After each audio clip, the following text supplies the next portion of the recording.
Welcome, Gregory, Jayanta.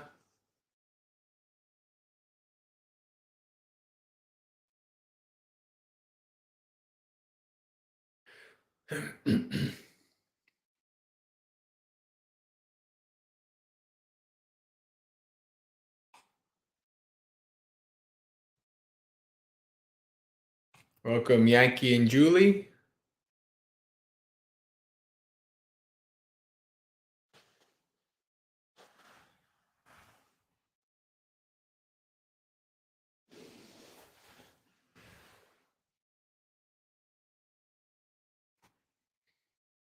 Oh, it says that we have 10 people on. Oh, that was quick. So we'll still give it a couple minutes though before we get started. Welcome, John and Audrey. And Josh. Good to see you again, Josh. It's been a little while.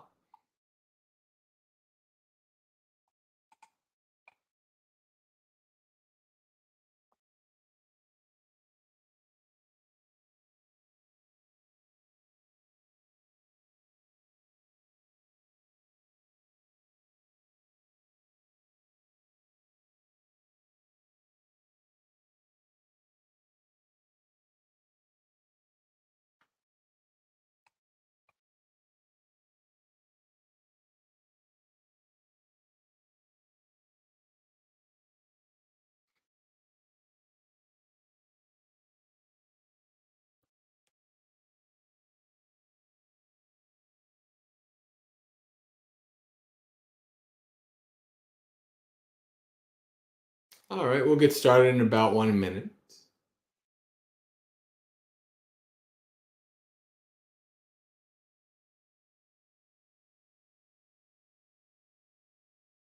Hey, John, did you say that you live in Little Rock or you did in the past? You lived in Arkansas? I'm trying to remember. I could have sworn you said, or maybe it was Alabama you lived. I'm pretty sure it was Arkansas. Hello, Dhamma learner. Welcome.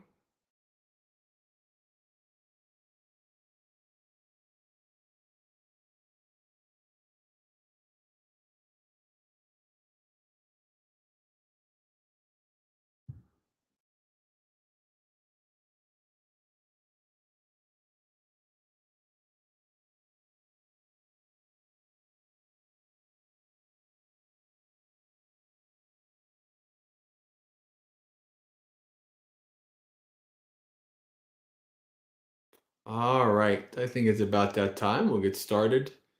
Let me share the chant for today. Hello, Douse. Good to see you.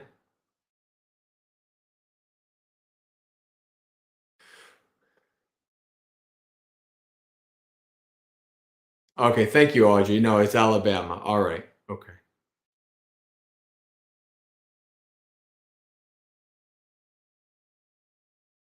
Dharma learner asked, am I in the same location? Yes. Until March 5th. I mean, unless I die or I get kicked out or something happens. But as per, if everything goes as planned, then March 5th. I'm here till. All right. Why can't I find this here? There we go. All right. We'll get started with our chanting. We'll do the Dana chant today. Namo tassa bhagavato arahato samma sambuddhassa. Namo tassa bhagavato arahato samma sambuddhassa. Namo tassa bhagavato arahato samma sambuddhassa. Na samane na brahmane na kampandika vivanibhake ladha samvibhajeti anyang panyang chabojanang.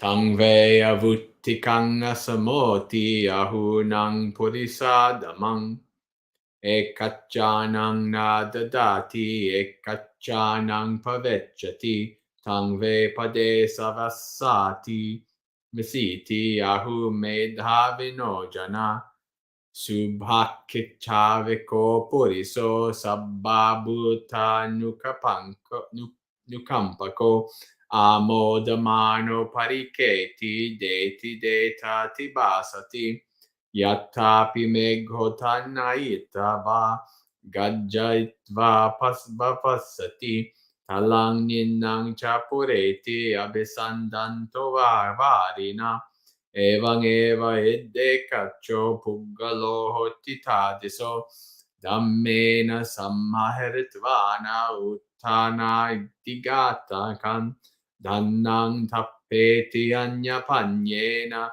samma satteva nibbake yattapi kumbho sampunno yassa kassachi adhokato vamate udakang nissesang natatti parirakati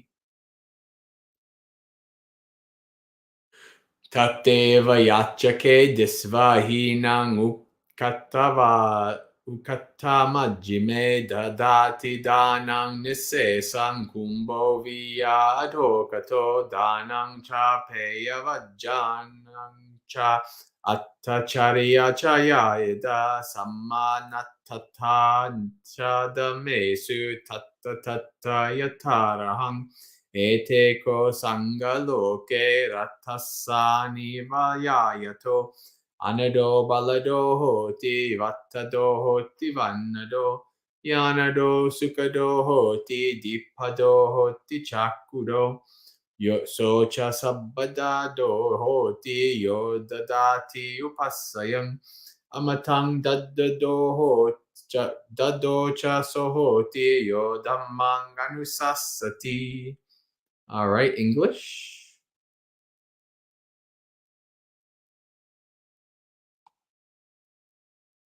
Giving. Not with recluses or Brahmins, neither with the poor and the needy does the base man share his food, or give drink with sustenance. People say that the selfish man is like a drought, a rainless sky. But one who shares his wealth with some, but not but does not gladly give to others, is only like a local shower. In such a way, the wise describe him. But one who rains down bountiful gifts, gladly giving here and there, out of compassion for all beings, and who always says, "Give, give." This type of person is like a giant rain cloud filled with rain, thundering and pouring down refreshing water everywhere, drenching in the highlands and the lowlands too, generous without distinction. With his wealth collected justly, won through his own efforts, he shares both food and drink with beings who are in need. Just as a pot filled with water is overturned by anyone, pours out all its water and does not hold any back. Even so, when you see those in need, whether low, middle, or high, then give like the overturned pot, holding nothing back. Generosity, kind words, doing a good turn for others, and treating all people alike. These bonds of sympathy are to the world what the linchpin is to the chariot wheel.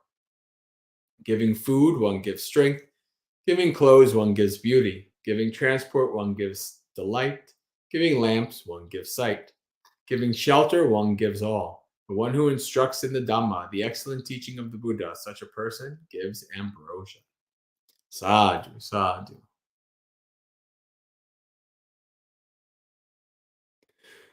All right, friends, welcome Gautam and Bella.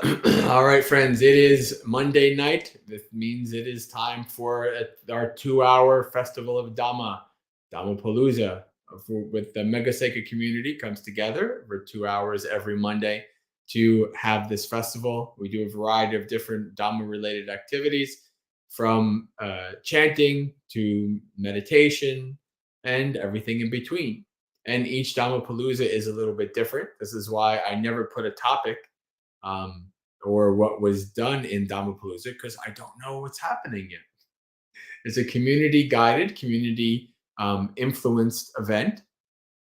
And so what that means is if you have questions. We do questions. If you have a topic you'd like me to give a talk on, I'll give a talk. Um, if we have a sutta, we can read suttas. Right? There's a variety of different things that we can do. And each Dhammapalooza is different because it depends on you all. So, in the chat over the next couple of minutes, if you have a question you'd like me to answer, if you'd have a topic you'd like me to talk about, anything related to Buddhism, Dhamma, meditation, monasticism, etc. Or if you have a topic that you'd like the community to discuss, you can type that all in the chat as well. We can go from there. And if nobody has anything, well, I always have a sutta on deck ready to read if we need to. And we'll go from there.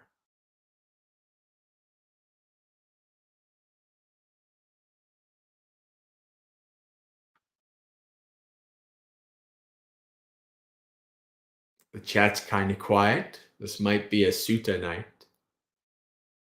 It's okay. I have a sutta that I picked out for last week that we never got to. So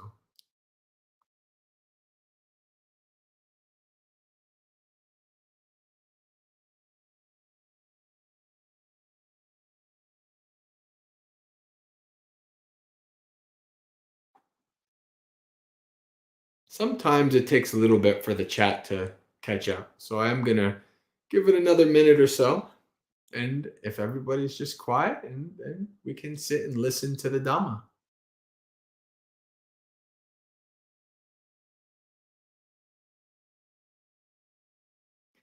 Dao says veterans have rarely any questions. Well, most people here right now probably are somewhat veteran, not brand new. And that's perfectly fine. Oh, Josh has an interesting question. Hello, Bante. Is dependent origination similar to the concept of fate? I'm assuming you mean determinism, right? Like things are determined, predetermined, things are kind of set on their own course and they go about, maybe kind of a not related to a free will. I'm assuming that this is probably kind of what you're getting at. And the answer is this: they're quite different. So the determinism or fate, there's this kind of understanding that you don't really have any say in it. You don't really have any control. It's just happening. It has been determined. It's determinism. But in Buddhism, this is not the case. As a matter of fact, so the 12 links of dependent origination as described are the Buddha's way of explaining how being keeps continuing on in the samsaric cycle.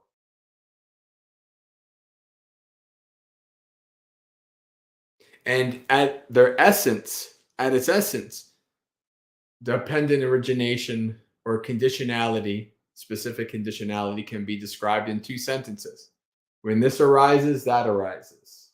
When this ceases, that ceases.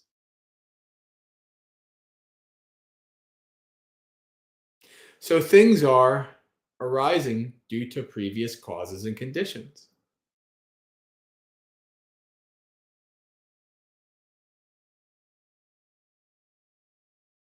This is just the nature of things, right? These are just things that are arising. What we have a choice, what we have freedom to do is to choose how we react to what is arising and to take more of a control of that that causation and create more skillful conditions from causes. Right? Or if you know when this arises, this arises, when this ceases, that ceases, well, then you say, well, I want to make lots of skillful, good things arise, as opposed to unskillful, suffering things. I want those to cease. Okay, well, the Buddha gives you the answer of how to do that. You practice the Noble Eightfold Path.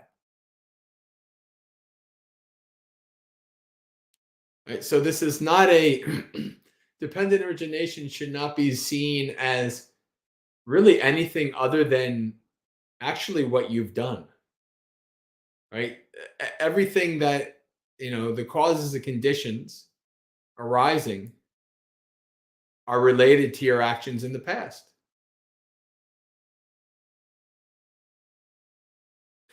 Now, very specifically, there might not be like, if a tsunami comes, that might not be due to your karma. But the fact that you have been born as a human means that you're subject to tsunamis. Right? So the idea would be, well, how about I practice so I'm not born again, so I have no more suffering. Right? And then you practice towards that, and you develop that, and you build up the conditions for that to eventually come to fruition in the future.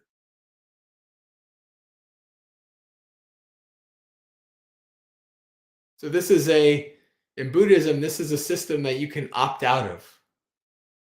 Right? It's kind of like, governments and things today, like they do this sneaky thing where um, they'll make it so that everybody automatically opts in, and then you have to opt out. That's a very Mara-like thing, right? You're already opted in. We said so. But you can opt out if you want, but then there's this huge long process you have to go through. Right? Samsara is basically like that. Right? We don't know a beginning. So you're opted in. You can choose to opt out, though. You can choose to opt out. Start following the Noble Eightfold Path. Set the groundwork, set the causes and conditions for the cessation of suffering, and eventually you'll get there.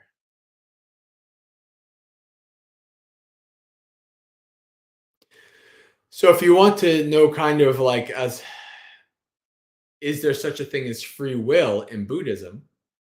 I would say yes, there is. However, we also need to understand that it's not pure, unadulterated, uninfluenced free will. We have, due to past causes and conditions, due to our karma, we will have lots of various pressures and stressors and all kinds of issues that will make it harder, right? But the full choice we have is in how we choose to live, how we choose to respond, because of or in despite of. That's the full choice that we have. Evening, Visaka, welcome. Dao says, default option is set to opt in, and it takes a lot to opt out. Yes, it does. Very much so. That's the way it goes. I think I see that we're at the end of the chat, so why don't we read a sutta? Let me share screen.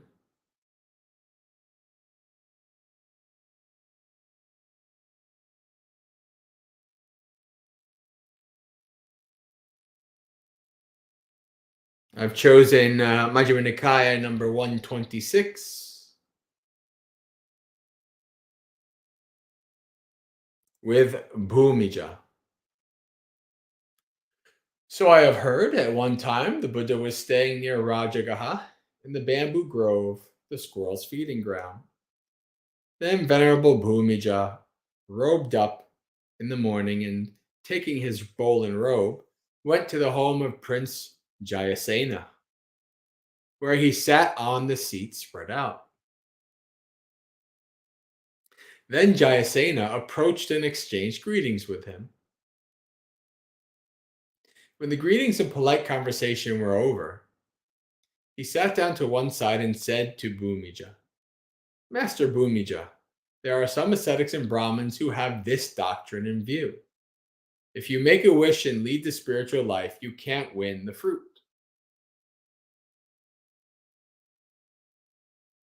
If you don't make a wish and lead the spiritual life, you can't win the fruit. If you both make a wish and don't make a wish and lead the spiritual life, you can't win the fruit. If you neither make a wish nor don't make a wish and lead the spiritual life, you can't win the fruit.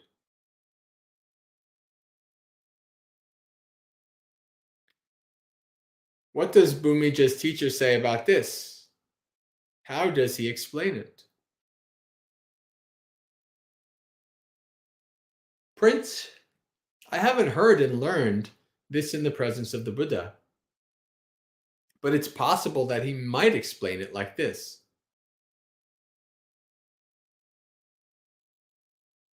If you lead the spiritual life irrationally, you can't win the fruit, regardless of whether you make a wish. You don't make a wish, you both do and do not make a wish, or you neither do nor don't make a wish. If you lead the spiritual life rationally, you can win the fruit, regardless of whether you make a wish. Let's see, I want to see what the translation for rationally is here.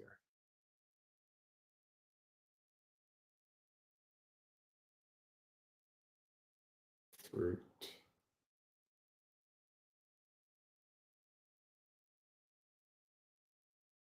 Hmm. I'm just gonna see if I can't check this out here. So I'd like to. This is one of those things where people can get confused. It's kind of like in Kalama Sutta, where the horrible translation is, "But if you agree with what is rational," and like, no, that the Buddha says you can't even trust rationality either, right? You can't just automatically trust it. So I think this is the first time I'm coming across this.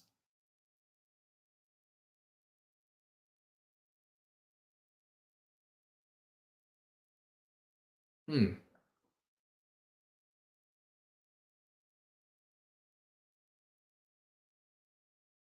I don't know where rationally is coming from. But anyway, we'll move on.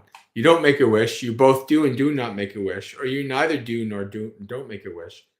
I haven't heard and learned this in the presence of the Buddha, but it's possible he might explain it like that. If that's what your teacher says, Master Bhumija, he clearly stands a head and shoulders above all the various other ascetics and Brahmins. Then Prince Jayasena served Venerable Bhumija from his own dish. Then, after the meal on his return from alms round, Bhumija went to the Buddha, bowed, sat down to one side, and told him all that happened, adding, answering this way, I trust that I repeated what the Buddha said and didn't misrepresent him with an untruth. I trust my explanation was in line with the teaching and that there are no legitimate grounds for rebuke or criticism. Indeed, Bhumija, in answering this way, you repeated what I've said and didn't misrepresent me with an untruth. Your explanation was in line with the teaching, and there are no legitimate grounds for rebuke or criticism.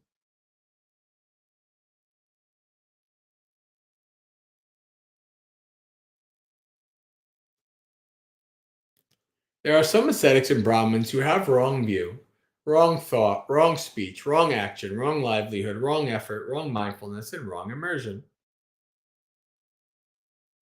If you didn't come across this before, now you know that there is such a thing as the ignoble wrong eightfold path. They don't make a wish. They both do and do not make a wish, or they neither do nor don't make a wish. Why is that? Because that's an irrational way to win the fruit.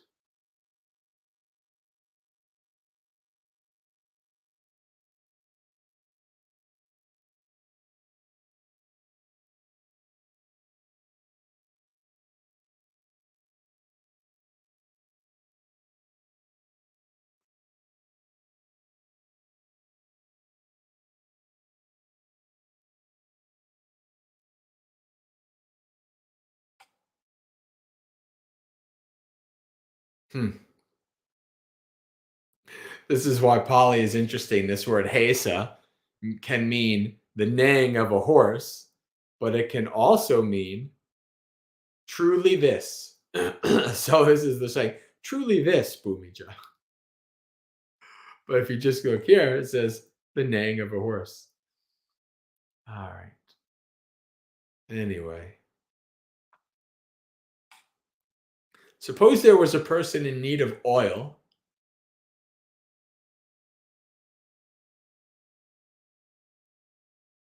While wandering in search of oil, they tried heaping sand in a bucket, sprinkling it thoroughly with water, and pressing it out. But by doing this, they couldn't extract any oil, regardless of whether they made a wish.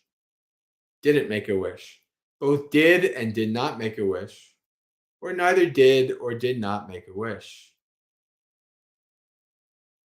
Why is that? Because that's an irrational way to extract oil.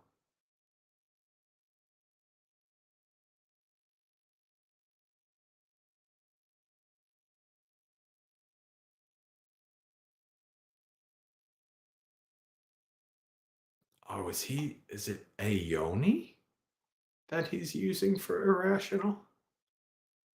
Let me see here. Is there a way? Oh,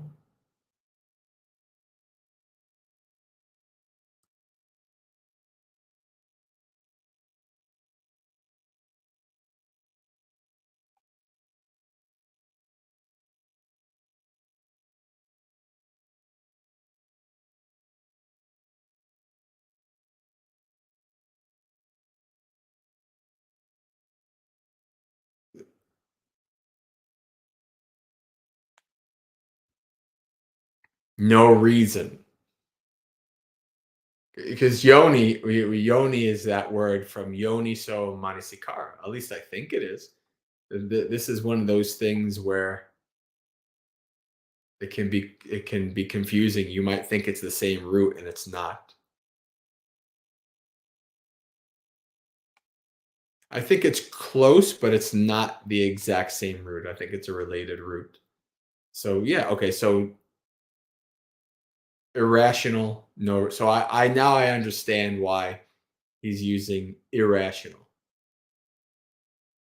Aeoni here being translated as without reason, no reason.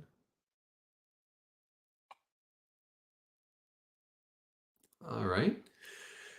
And so it is for any ascetics and Brahmins who have wrong view, wrong thought, wrong speech, wrong action, wrong livelihood, wrong effort, wrong mindfulness, and wrong immersion. If they lead the spiritual life, they can't win the fruit, regardless of whether or not they make the wish. Why is that? Because that's an irrational way to win the fruit. Suppose there was a person in need of milk. While wandering in search of milk, they tried pulling a horn of a newly calved cow. But by doing this, they couldn't get any milk, regardless of whether they made a wish. Didn't make a wish, both did and did not make a wish, or neither did nor did not make a wish. Why is that? Because that's an irrational way to get milk. And so it is for any ascetics and Brahmins who have a wrong view, because that's an irrational way to win the fruit. Suppose there was a person in need of butter. While wandering in search of butter, they tried pouring water into a pot and churning it with a stick. But by doing this, they couldn't produce any butter, regardless of whether they made a wish. Didn't make a wish, both did and did not make a wish, or neither did nor did not make a wish. Why is that? Because that's an irrational way to produce butter. And so it is for us, any ascetics or Brahmins who have a wrong view, because that's an irrational way to win the fruit. Suppose there was a person in need of fire. While wandering in search of fire, they tried drilling a green sappy log with a drill stick. But by doing this, they couldn't start a fire, regardless of whether they made a wish. Didn't make a wish, both did and did not make a wish, or neither did nor did not make a wish. Why is that? Because that's an irrational way to start a fire. And so it is for any ascetics and Brahmins who have wrong view, because that's an irrational way to win the fruit. There are some ascetics and Brahmins who have right view, right thought, right speech, right action, right livelihood, right effort, right mindfulness, and right immersion. If they lead the spiritual life, they can win the fruit, regardless of whether they make a wish. They don't make a wish. They both do and do not make a wish, or they neither do nor do not make a wish. Why is that? Because that's a rational way to win the fruit. Suppose there was a person in need of oil. While wandering in search of oil, they tried heaping sesame flour in a bucket, sprinkling it thoroughly with water, and pressing it out. By doing this, they could extract oil, regardless of whether they made a wish. Didn't make a wish, both did and did not make a wish, or neither did nor did not make a wish. Why is that? Because that's a rational way to extract oil. And so it is for any ascetic and Brahmins who have right view, because that's a rational way to win the fruit. Suppose there was a person in need of milk. While wandering in search of milk, they tried pulling the udder of a newly calved cow. By doing this, they would get milk, regardless of whether they made a wish. Didn't make a wish, both did and did not make a wish, or neither did nor did not make a wish. Why is that? Because that's a rational way to get milk. And so it is for any ascetic and Brahmin who have right view, because that's a rational way to win the fruit. Suppose there was a person in need of butter. While wandering in search of butter, they tried pouring curds into a pot and churning them with a stick. By doing this, they could produce butter, regardless of whether they made a wish. Didn't make a wish, both did and did not make a wish, or neither did nor did not make a wish. Why is that? Because that's a rational way to produce butter. And so it is for any ascetics and Brahmins who have right view, because that's a rational way to win the fruit. Suppose there was a person in need of fire. While wandering in search of fire, they tried drilling a dried up, withered log with a drill stick. By doing this, they could start a fire, regardless of whether they made a wish. Didn't make a wish, both did and did not make a wish, or neither did nor did not make a wish. Why is that? Because that's a rational way to start a fire. And so it is for any ascetics and Brahmins who have right view, because that's a rational way to win the fruit. Bhūmija, it wouldn't be surprising if had these four similes occurred to you, Prince Jayasena would have gained confidence in you and shown his confidence. But, sir, how could these four similes have occurred to me as they did to the Buddha, since they were neither supernaturally inspired nor learned before in the past? That is what the Buddha said. Satisfied, Venerable Bhūmija was happy with what the Buddha said. I guess the Buddha did not respond. He was silent. And so the Buddha said, "Oh, okay, this is good."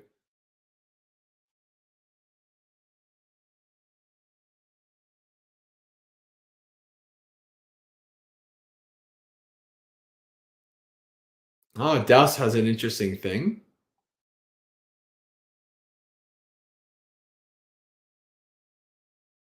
Someone mentioned that some monastic said that Yoniso Manasikara is using logic. Yeah, dangerous though. Dangerous. Because there's some people in the modern world that put all their stock on reason and logic. You see the actual translation of the Kalama Sutta, Kesaputtiya Sutta, then you see the Buddha says, not even that you can fully trust without question.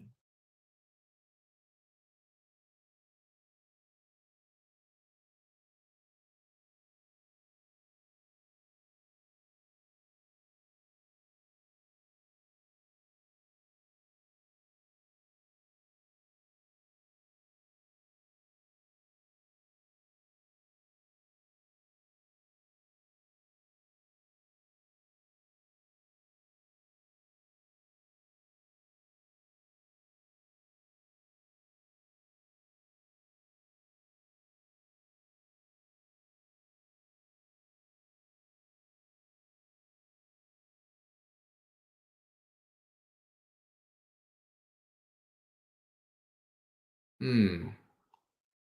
Oh, I can't share that, can I? Nope. I guess guess. Oh wait, maybe I can. Let me see something. No, I can't.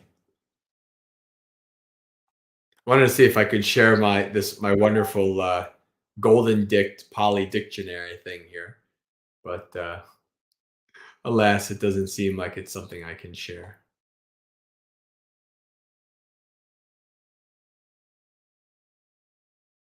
There's yoni. When you look up yoni, there's a lot of different ways, a lot of different contextual definitions.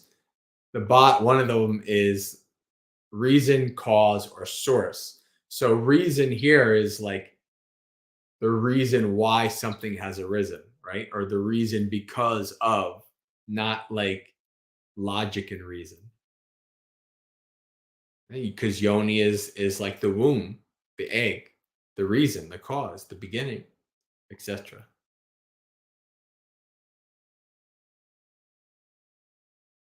All right.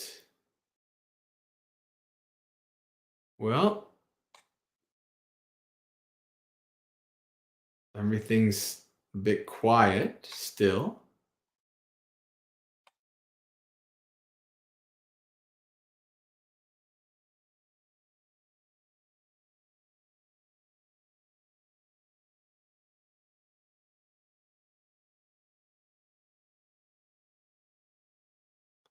Oh, the next sutta is the one where you get. Did we go over the sutta? We might have gone over the sutta a month or two ago, but we won't do it again. All right.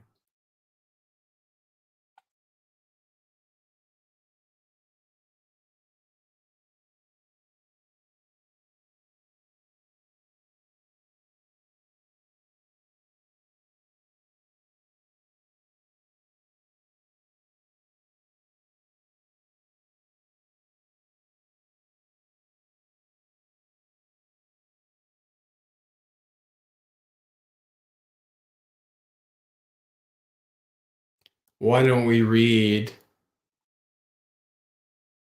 another sutta and then we'll do some guided meditation? Sure, Douse. If you want to tell me which one and we'll read it.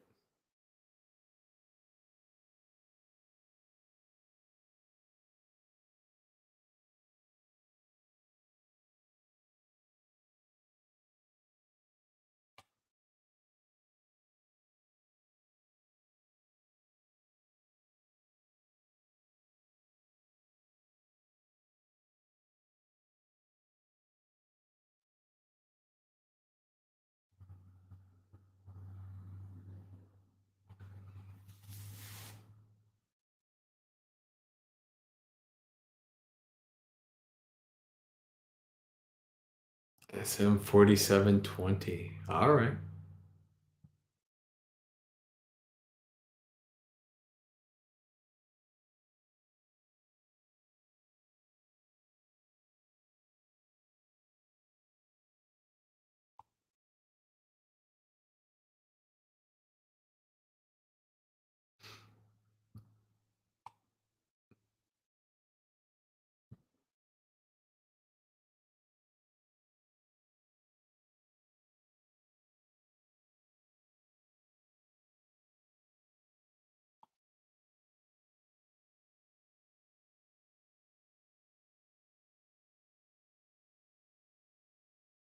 Oh, the beauty queen. The beauty queen. Yes, this is a one. If this is the one I'm thinking of, this is a very um or maybe not be the one I'm thinking of, but we see the beauty queen, the finest lady in the land.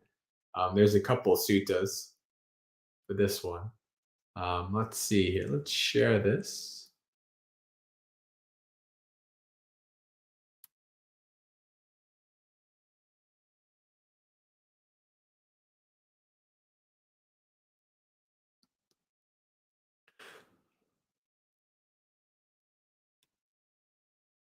Monte translates it as the finest lady in the land. So I have heard at one time the Buddha was staying in the land of the Sumbhas, near the town of Sumbhas called Sadika. There the Buddha addressed the mendicants. Mendicants, venerable sir, they replied. The Buddha said this: Mendicants, suppose that on hearing, the finest lady in the land, the finest lady in the land, a large crowd would gather. And the finest lady in the land would dance and sing in a most thrilling way. On hearing, the finest lady in the land is dancing and singing, the finest lady in the land is dancing and singing, an even larger crowd would gather. Then a person would come along who wants to live and doesn't want to die. He wants to be happy and recoils from pain. They'd say to him, Mister, this is a bowl filled to the brim with oil. You must carry it between this large crowd and the finest lady in the land. And a man with a drawn sword will follow right behind you. Wherever you spill even a drop, he'll chop off your head right there. What do you think, mendicants? Would that person lose focus on that bowl and negligently get distracted outside? No, sir. I've made this simile to make a point, and this is what it means. The bowl of oil filled to the brim is a term for mindfulness of the body. So you should train like this. We will develop mindfulness of the body. We'll cultivate it. Make it our vehicle. Make it our basis. Keep it up. Consolidate it and properly implement it. That is how you should train. The beauty queen, the beauty queen.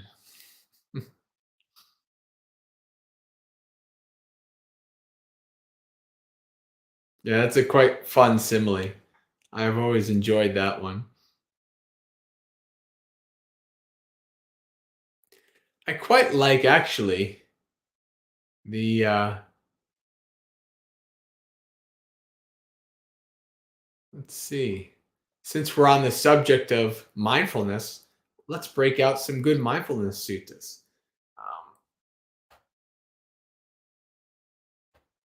All right, let's see.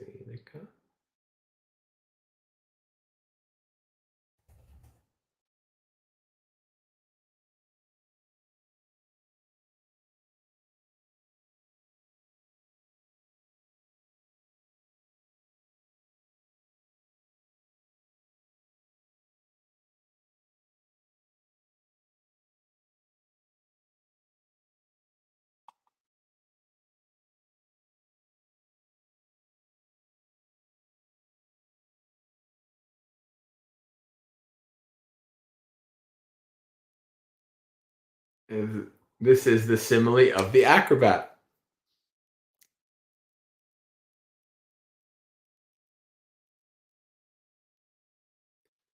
At one time, the Buddha was staying in the land of the Sumbas, near the town of Sumbas called Sadika. Ah, this is familiar. No, wait, is this? Did I?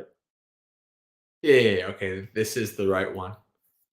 Or it's a shorter version of it anyway, but let's see. I'm pretty sure this is the right one. But interestingly enough, it's in the same place as your sutta. Well, that's because it's actually the one before. It's right next to it. Because you say, well, 4720. This is 4719. Of course, it's in the same place. At one time, the Buddha was staying in the land of the Sumbas near the town of Sumbas called Sadika. There, the Buddha addressed the mendicants. Once upon a time, mendicants, an acrobat, set up his bamboo pole and said to his apprentice, Medikatalika, come now, dear Medikatalika, climb up the bamboo pole and stand on my shoulders. Yes, teacher, she replied, and she climbed up the bamboo pole and stood on her teacher's shoulders. Then the acrobat said to Medikatalika, you look after me, my dear Medikatalika, and I'll look after you. That's how guarding and looking after each other will display our skill, collect our fee, and get down safely from the bamboo pole. When he said this, Medikatalika said to her teacher, that's not how it is, teacher. You should look after yourself, and I'll look after myself. That's how guarding and looking after ourselves will display our skill, collect our fee, and get down safely from the bamboo pole. That's the way, said the Buddha, just as Medikatalika said to her teacher. Thinking, I'll look after myself, you should cultivate mindfulness meditation. Satipatthana. Thinking I'll look after others, you should cultivate mindfulness meditation. Looking after yourself, you look after others. And looking after others, you look after yourself. And how do you look after others by looking after yourself? By development, cultivation, and practice of meditation. And how do you look after yourself? By looking after others? By acceptance, harmlessness, love, and sympathy. Kanti, patience, acceptance. Avihingsa, harmlessness. Metta, and anudayatya. Uh, anudayataya. Ah, that's interesting. I don't know if I sympathy.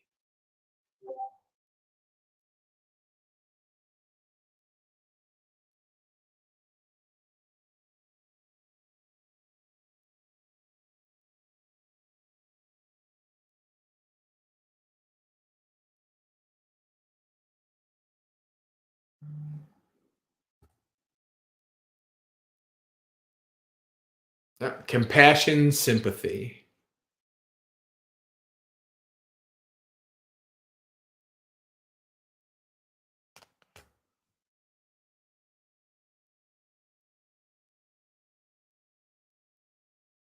All right. Thinking I'll look after myself, you should cultivate satipatthana.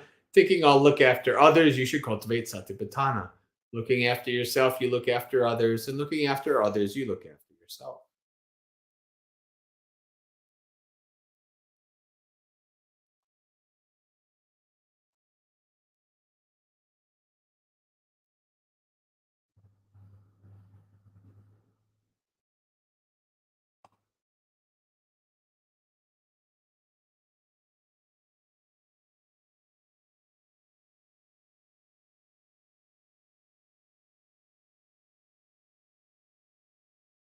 All right. One more. The hawk. Another one of my favorite similes.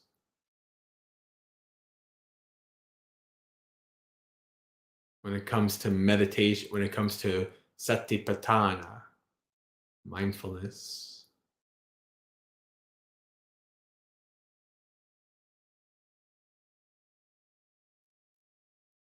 Sakunaghi. Once upon a time, mendicants, a hawk suddenly swooped down and grabbed a quail. And as that quail was being carried off, he wailed, I'm so unlucky, so unfortunate to have roamed out of my territory into the domain of others. If today I'd roamed within my own territory, the domain of my fathers, this hawk wouldn't have been able to beat me by fighting. And so the hawk says, So, quail, what is your own territory, the domain of your fathers? It's a plowed field covered with clods of earth. Confident in her own strength, the hawk was not daunted or intimidated. She released the quail, saying, Go now, quail, but even there you won't escape me. Ah, hubris. Then the quail went to a plowed field covered with clods of earth. He climbed up to a big clod, and standing there, he said to the hawk, Come get me, hawk. Come get me, hawk. Confident in her own strength, the hawk was not daunted or intimidated. She folded her wings and suddenly swooped down on the quail. But the quail knew that the hawk was nearly there. He slipped under that clod. He ducked under it. He went under. But the hawk crashed chest first right there. That's what happens when you roam out of your territory into the domain of others. So, mendicants, don't roam out of your territory into the domain of others. If you roam out of your territory into the domain of others, Mara will find a vulnerability and get a hold of you. And what is not a mendicant's own territory but the domain of others? It's the 5 kinds of sensual stimulations. What 5? Sights known by the ear that are likable, desirable, agreeable, pleasant, sensual, and arousing. Sounds known by the ear Did I say sights but known by the ear? Sights known by the eye, sounds known by the ear, smells known by the nose, tastes known by the tongue, touch is known by the body that are likable, desirable, agreeable, pleasant, sensual, and arousing. This is not a mendicant's own territory, but the domain of others. You should roam inside your own territory, the domain of your fathers. For me as a monk, that would be these monks in the suttas, right? They're my fathers. Right? I should roam in the domain of Sariputta, Moggallana, Anuruddha. If you roam inside your own territory, the domain of your fathers, Mara won't find a vulnerability or get hold of you. And what is a mendicant's own territory, the domain of the fathers? It's the four kinds of mindfulness meditation. Chattaro satipatthana. Four satipatthanas. What for? It's when a mendicant meditates by observing an aspect of the body, keen, aware, and mindful, rid of desire and aversion for the world. They meditate observing an aspect of feelings, mind, principles, keen, aware, and mindful, rid of desire and aversion for the world. This is a mendicant's own territory, the domain of the Father.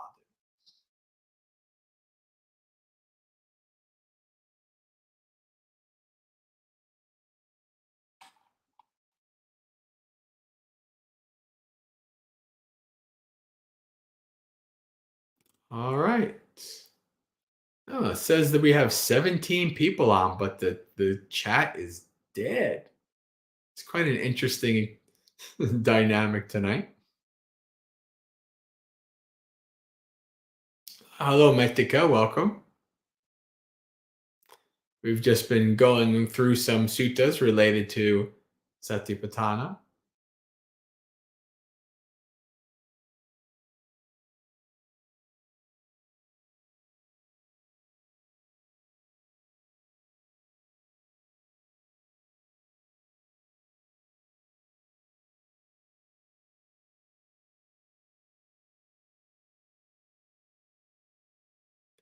I think we will move towards doing our meditation soon. We are coming up on 9 o'clock. Ah, hello, Christian Long Chong. Welcome. Good to see you again.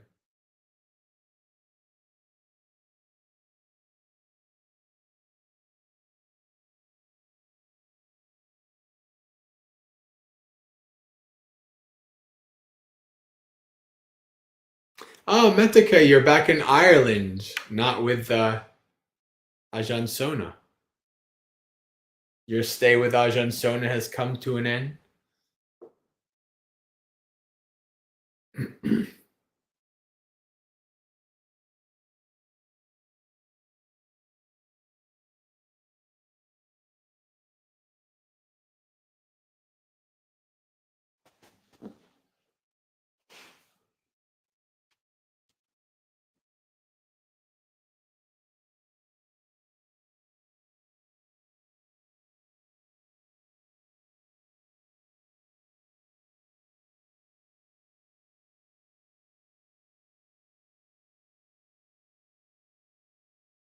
All right. Well, I hope your stay with Ajahn Sona was very beneficial.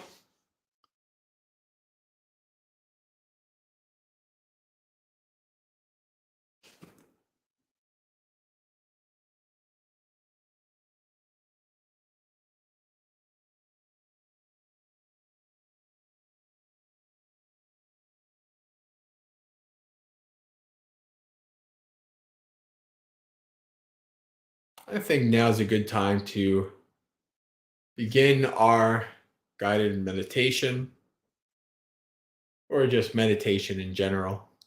We'll see how much I want to guide this. Sometimes I want to do something more. Sometimes I want to just have you guys follow your breath. See how far you can go down the rabbit hole of tranquility.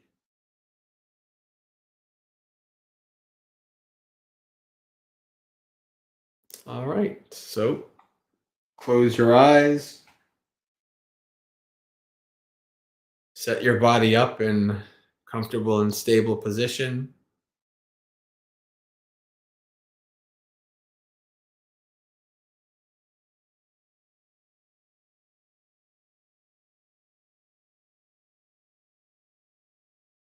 Take some time to scan through the body, starting with the feet, moving up to the head.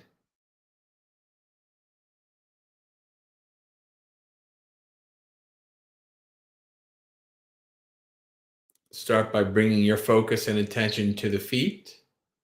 And by that, we mean that paying attention, focusing in on whatever sensation or feeling arises in that part of the body, such as the feeling of the feet pressing against the floor.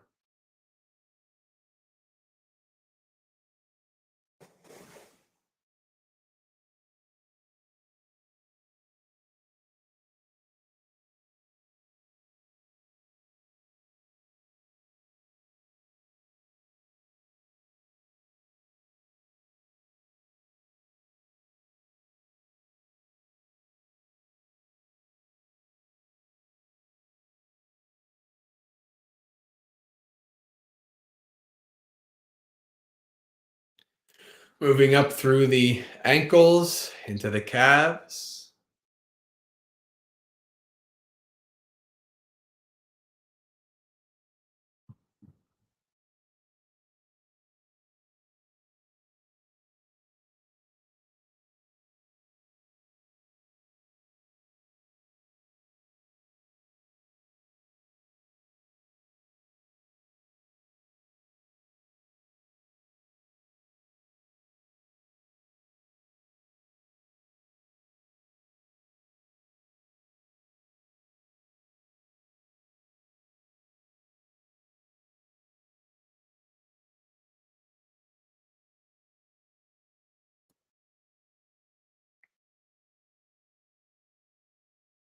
Up through to the knees and into the thighs.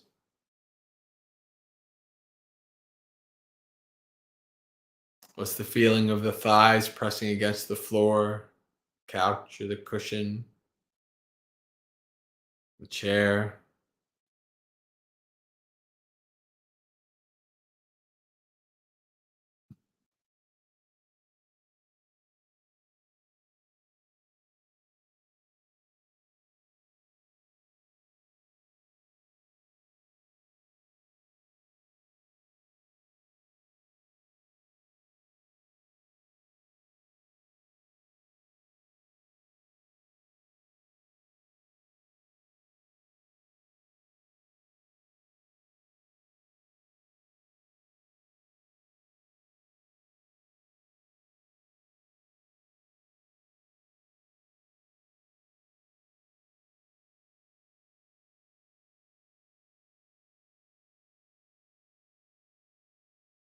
Up through to the hips and pelvis. Paying special close attention to this part of the body as it greatly impacts your posture. Observe how it impacts the posture of the spine and the legs.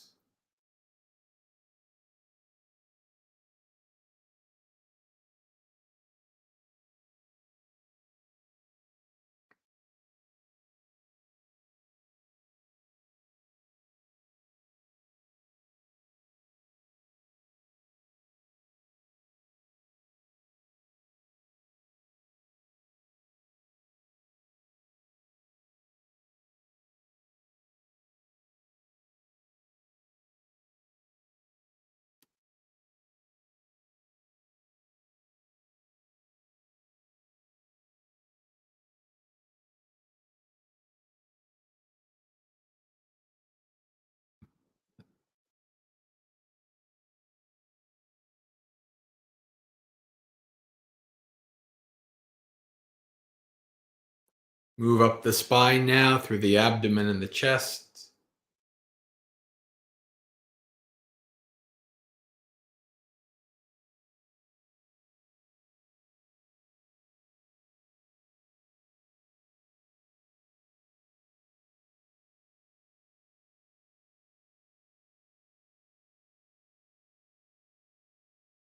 Checking that the spine is not leaning or slouching, but in its comfortable and resting, neutral position.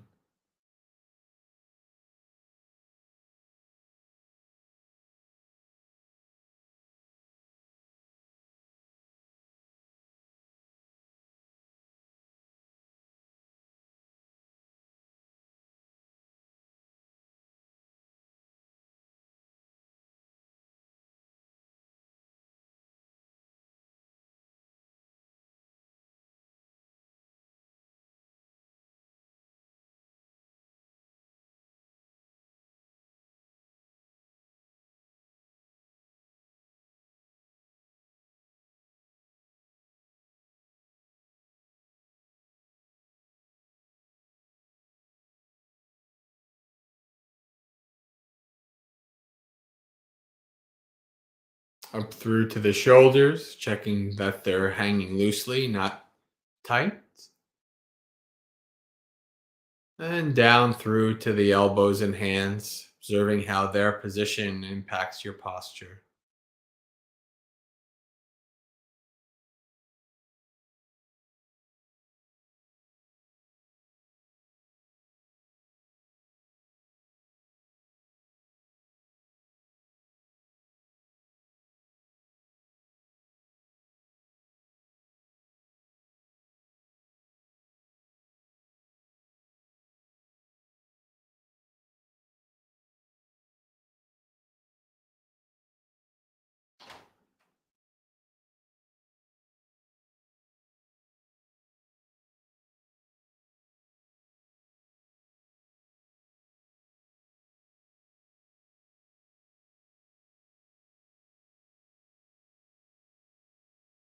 And finally, up to the head, checking that the head is also not leaning and slouching, chin parallel to the floor.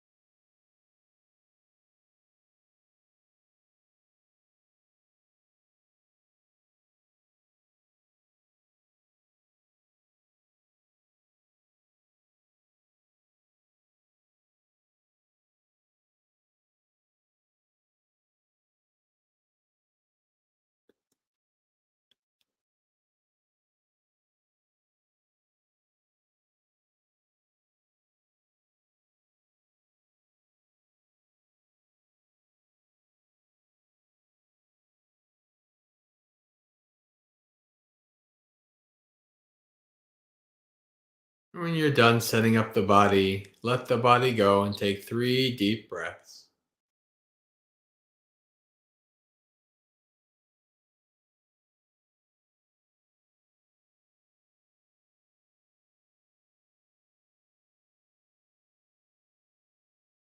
Then let the breath go. From here on in, try not to manipulate or control the breath in any way. This body's been breathing from the moment you were born and will continue to do so until the second you die. Doesn't need you to do its job.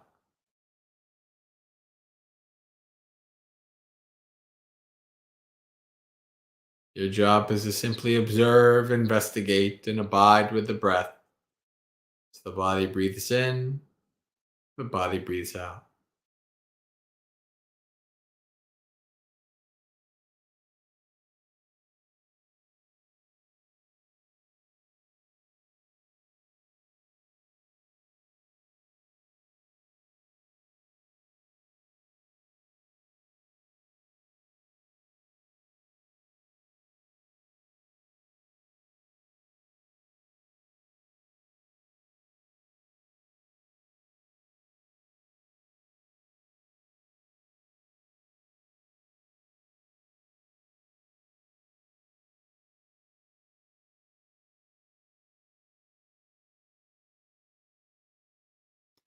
Friends, we come to our meditation with many responsibilities, worries, and burdens.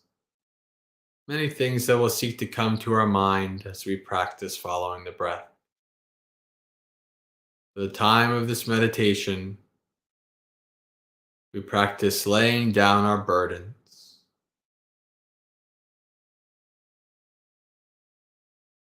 It is as if we carry around a heavy backpack full of all our mental and physical possessions, attachments, likes and dislikes.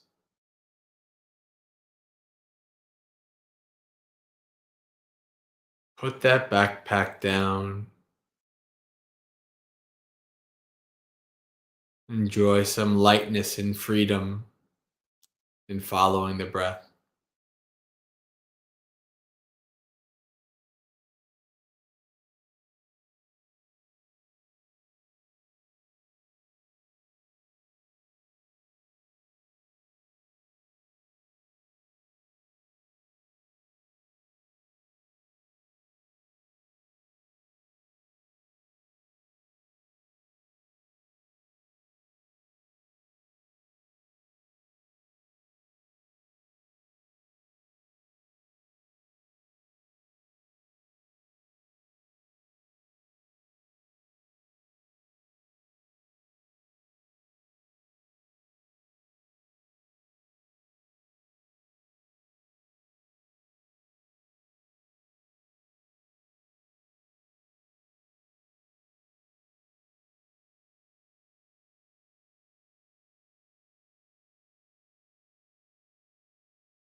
As you're following your breath, your mind will become bored and will seek to run away to the past or the future, across the world, the galaxy, or an external distraction like a sound will arise and your mind will chase after it. Whenever this happens, there'll be a time where you've lost all of your focus, mindfulness, and slowly it will start to dawn on you that you've been taken away. You'll start to realize this. At that point, come back to full focus and awareness. Fully acknowledge that you've been taken away from the breath.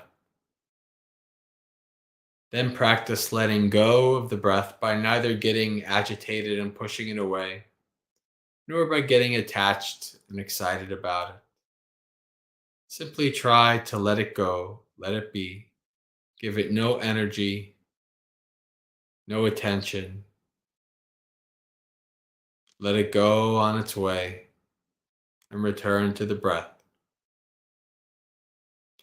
Whenever you're taken away, acknowledge, let go, and return.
Acknowledge, let go, and return.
Sometimes, as you're following the breath, an experience will arise that's so strong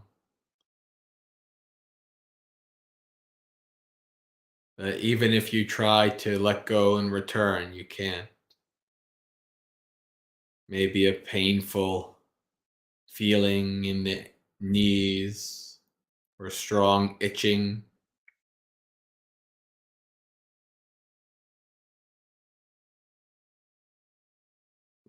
It just won't let you return to the breath. At that point, switch your object of focus and attention to that experience, that itch or that pain. Dive into it deeply, investigate it thoroughly, know it well. What does that itch or that pain feel like? What are the sensations in the body?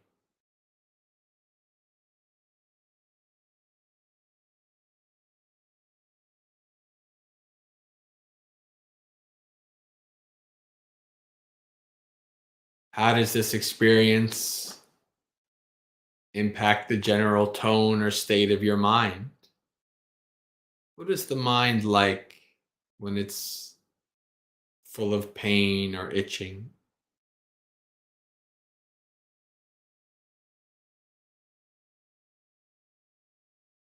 What about thoughts that arise, often related to that strong experience?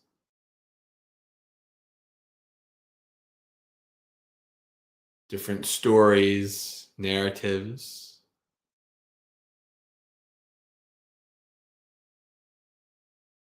What about impulses that arise? Strong desires to do something, like to scratch the itch or adjust the posture to alleviate the pain.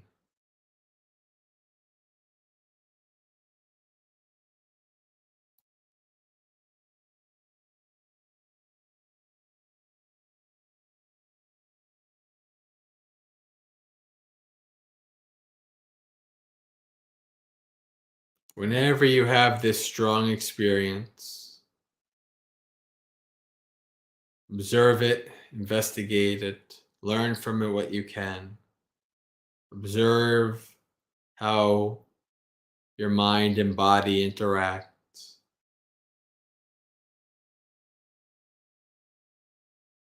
And then, whenever that experience ceases or lessens, return to the breath.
Slowly open your eyes,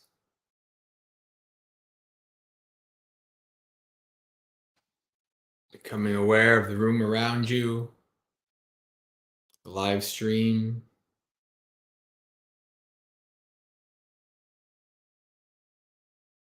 Reflect on how your mind is changed from the beginning of the meditation to now, and on any experiences you may have had during the meditation.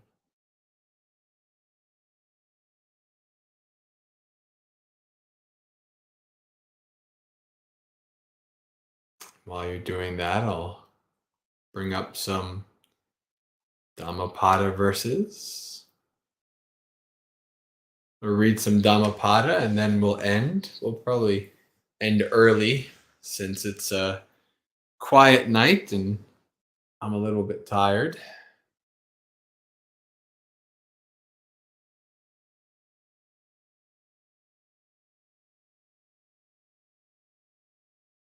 But for now, we'll do some Dhammapada reading.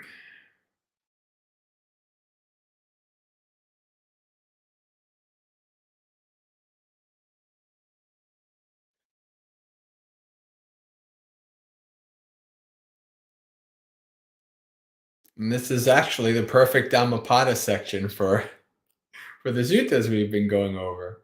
This is a very Satipatthana uh, Dhammapalooza.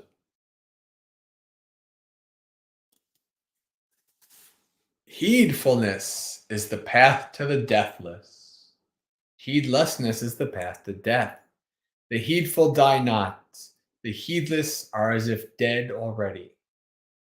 The walking dead, zombies.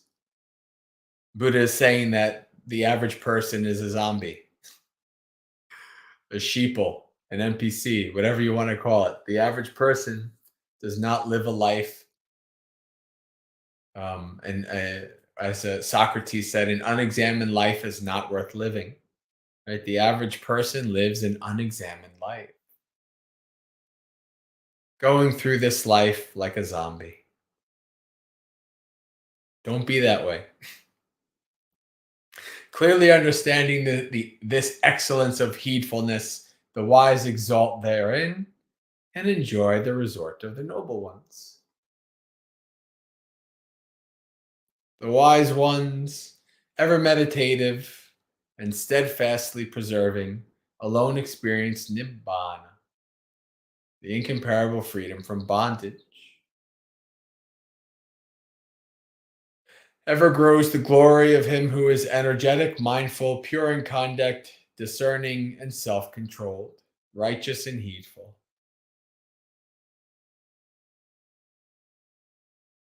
By effort and heedfulness, discipline and self mastery, let the wise one make for himself an island which no flood can overwhelm.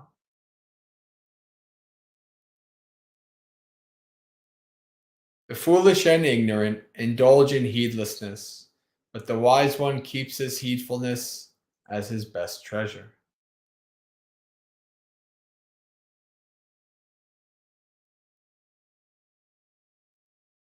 Do not give way to heedlessness. Do not indulge in sensual pleasures. Only the heedful and the meditative attain great happiness.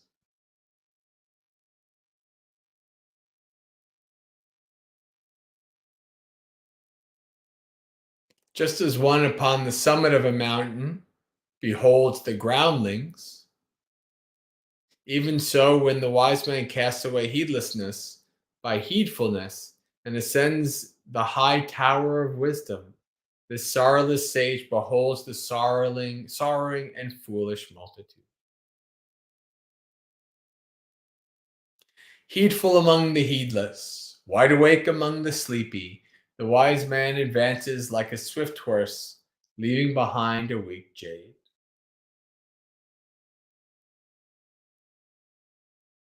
By heedfulness did Indra become the overlord of the gods.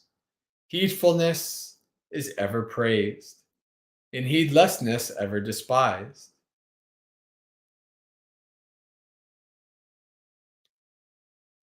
The monk who delights in heedfulness and looks with fear at heedlessness advances like fire, burning all the fetters, small and large. The monk who delights in heedfulness and looks with fear at heedlessness will not fall. He is close to Nibbana. All right. I think we'll do one more section here, then we'll call it a night. The mind. Just as a fletcher straightens an arrow shaft, even so the discerning man straightens his mind. So fickle and unsteady, so difficult to guard. As a fish, when pulled out of water and cast on land, throbs and quivers, even so is this mind agitated. Hence, should one abandon the realm of Mara. Wonderful indeed it is to subdue the mind, so difficult to subdue, ever swift, and seizing whatever it desires. A tamed mind brings happiness. Let the discerning man guard the mind, so difficult to detect and extremely subtle, seizing whatever it desires. A guarded mind brings happiness. Dwelling in the cave, the mind without form wanders far and alone. Those who subdue this mind are liberated from the bonds of Mara. Wisdom never becomes perfect in one whose mind is not steadfast, who knows not the good teaching and whose faith wavers. There is no fear for an awakened one, whose mind is not sodden by lust, nor afflicted by hate, and who has gone beyond both merit and demerit. Realizing that this body is as fragile as a clay pot, in fortifying this mind like a well fortified city, fight out Mara with the sword of wisdom, then, guarding in the conquest, remain unattached. Ere long, alas, this body will lie upon the earth, unheeded and lifeless, like a useless log. Whatever harm an enemy may do to an enemy, or a hater to a hater, an ill-directed mind inflicts one on oneself a greater harm. Neither mother, father, nor any other relative can do one greater good than one's own well-directed mind.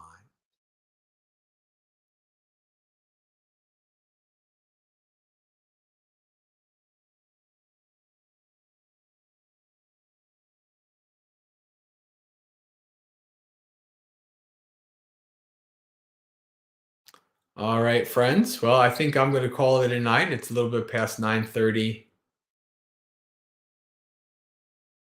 Not too many people left, and no chat since before the guided meditation. So I think this is a good time to call it. I'll do the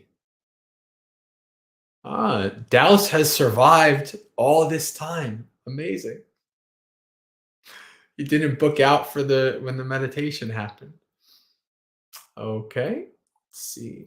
Do some final business. So, for those of you, if you're watching for the first time, you're interested in learning more, you can go to the website scrolling on the bottom, Maggasekha, Maggasekha.org, means student of the path in the ancient Pali language. Maggasekha.org is the website where I do all my things related to Maggasekha. So you can go to that website, and the top right hand corner, you can put your email in. And anytime I post about streams, retreats, um, articles, events, my goings on in the world, whatever, you'll get an email.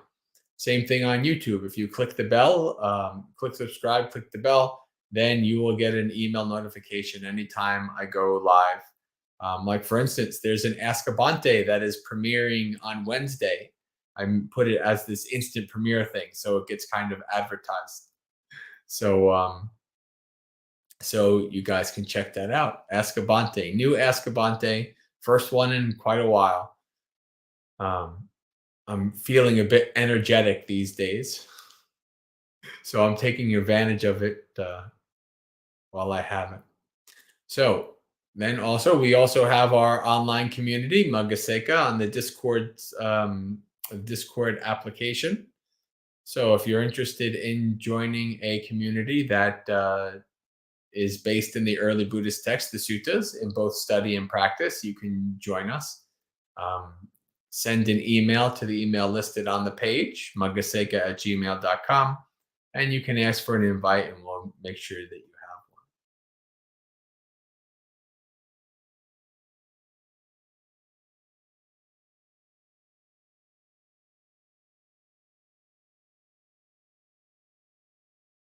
Let's do a sharing of merit. Dukkha patta chane dukkha, bhaya patta chane bhaya, sokha patta chane sokha, hontu sabbe pipaniyo, etavata cha mehi sampatang punya sampatang, sabbe deva anumodantu sabba sampatti siddhya, akasata chabumata deva naga mahedika punyang tang anumoditva charang rakantu sasanang. May the suffering ones be suffering free, and the fear struck fearless be. May the grieving shed all grief, and may all beings find relief. May all beings share this merit of ours that we've thus acquired for the acquisition of all kinds of happiness. May beings inhabiting space and earth, devas, nagas, and yakas of mighty power, share this merit of ours. May they long protect the Buddhist dispensation. Sadhu, sadhu, sadhu.